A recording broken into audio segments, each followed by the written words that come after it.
మన ప్రభుత్వం ఇస్తున్న ప్రతి పథకాన్ని ఆపేయడంతో పాటు చంద్రబాబు చెప్పింది చేయకపోవడం వల్ల ప్రజలు కూటమి ప్రభుత్వంపై తీవ్ర వ్యతిరేకతతో ఉన్నారని వైఎస్ఆర్సీపీ అధ్యక్షుడు మాజీ ముఖ్యమంత్రి వైఎస్ జగన్మోహన్ రెడ్డి అన్నారు.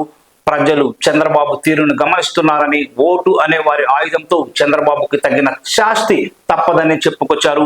సరైన సమయంలో ప్రజలు దేవుడు మొట్టికాయలు వేస్తారని, వచ్చే ఎన్నికల్లో అఖండ విజయంతో వైఎస్ఆర్సీపీ అధికారంలోకి రావడం ఖాయమని వైఎస్ జగన్మోహన్ రెడ్డి స్పష్టం చేశారు.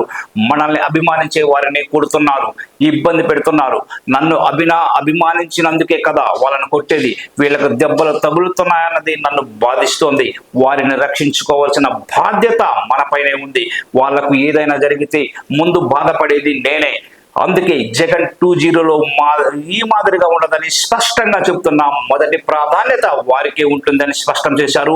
కార్యకర్తల్లో ఇప్పటికే మంచి చైతన్యం వచ్చిందని, కేడర్ ధైర్యంగా నిలబడిందని అభినందించారు. రాష్ట్ర వ్యాప్తంగా తాను ఎక్కడికి వెళ్ళినా పెద్ద ఎత్తున పార్టీ శ్రేణులు ప్రజలు తరలి వస్తున్నారని, రాష్ట్రంలో అరాచక పాలన పట్ల వివిధ రూపాల్లో వ్యతిరేకత వ్యక్తం చేస్తున్నారని చెప్పారు. రాజకీయాలతో సంబంధం లేని వారిని కూడా కక్షకు గురి చేస్తుండడం పట్ల ప్రజల్లో తీవ్రమైన ఆగ్రహం ఉందని తెలిపారు. మన ప్రభుత్వ హయాంలో మన పథకాల ద్వారా పేదల నోట్లకి 4,000 వెళ్ళేవని, కూటమి ప్రభుత్వం అధికారంలోకి రాగానే పేదలు తింటున్న కంచాన్ని కూడా చంద్రబాబు లాగేశారని చెప్పుకొచ్చారు. వారి కడుపు కొట్టారని మండిపడ్డారు. ఏదేమైనా జగన్ 2.0లో మాత్రం కార్యకర్తలకు ముందు ప్రాధాన్యత ఉంటుందని జగన్ ఈ సందర్భంగా స్పష్టం చేశారని తెలుస్తోంది.